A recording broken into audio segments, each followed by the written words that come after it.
Paper binding చేసే అట్టలతో నేను పాంపట్ తయారు చేశానండి. ఇవి కోడిగుడ్లు అండి, ప్లాస్టిక్ కోడిగుడ్లు. ఇందులో ఏం చేశానంటే నేను పైన ఓలి పెట్టి మొలతాడు పెట్టి కింద దాంట్లో మ్యాగ్నెట్ వేసానండి. మ్యాగ్నెట్ వేసి అంటించేసాను అనమాట. అంటించేసి పాములు 2 అట్టలు తీసుకున్నానంటే 2 రకాల పాములు చేశానండి. ఇందులోని బైండింగ్ వైర్ పెట్టి 2 ఒకదాని మీద ఒకటి పెట్టి అంటించేసాను అనమాట. అంటించేసి దీన్ని పొట్టలో పెడితే పాముని పొట్టలో పెడితే కనుక అండి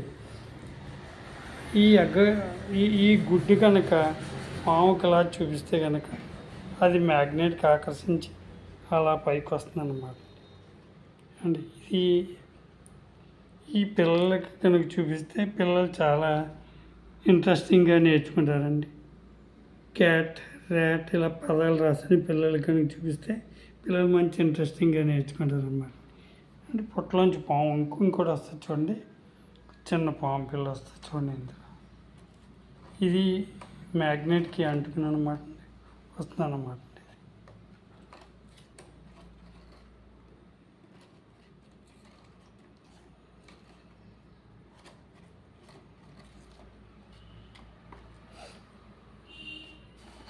ఇప్పుడు వస్తుంది చూడండి.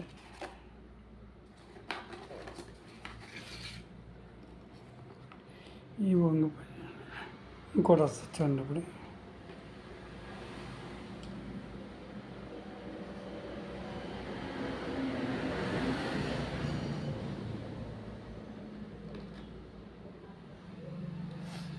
ఈ విధంగా పిల్లలకి చూపిస్తే వాళ్ళు చాలా చాలా ఇంట్రెస్టింగ్గా నేర్చుకుంటారు అన్నమాట. తెలిసిందండి.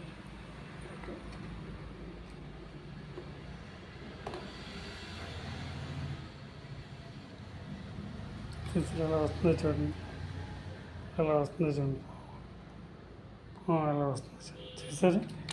2 పాములు వచ్చింది. 2 మీద కూడా పదాలు ఉంటాయండి. పదాలు పిల్లల చేత చదివిస్తే కనుక పిల్లలు మంచి ఇంట్రెస్టింగ్గా నేర్చుకుంటారన్నమాట. ఇది పాము పుట్ట అండి. ఏ విధంగా ఉన్నదో చూడండి.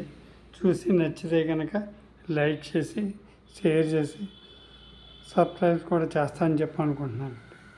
ఇవి ఏ విధంగా తయారు చేసి చెప్పాను కదా. పాములు 2 అట్టలు తీసుకోవాలండి. 2 అట్టలు దాని మీద డిజైన్ గీసండి. ఈ 2 అట్టల మధ్యన కూడా ఇది బైండింగ్ వైర్ అంటే బైండింగ్ వైర్ తీసుకుని 4 లాగేసి కలర్ వేస్తే బాగుంటుంది అనమాట. ఇవి ప్లాస్టిక్ మనకి షాపుల్లో దొరుకుతాయండి. ఇవి షాపులో దొరికితే తీసుకునండి. ఓలు పెట్టి మొలతాడు పెడితే కనుక చాలా బాగుంటుంది అనమాట. ఇది నచ్చితే కనుక మీ అందరికి కూడా నచ్చింది అనుకుంటున్నాను. చూడండి ఒకసారి. దీని మీద తెలుగు పదాలు ఉన్నాయి చూడండి. తెలుగు పదాలు అర, ఆన, ఇక, ఈక, ఉమ, ఉష ఈ విధంగా రాసి పెడితే పిల్లలు మంచి ఇంట్రెస్టింగ్గా నేర్చుకుంటారు అన్నమాట.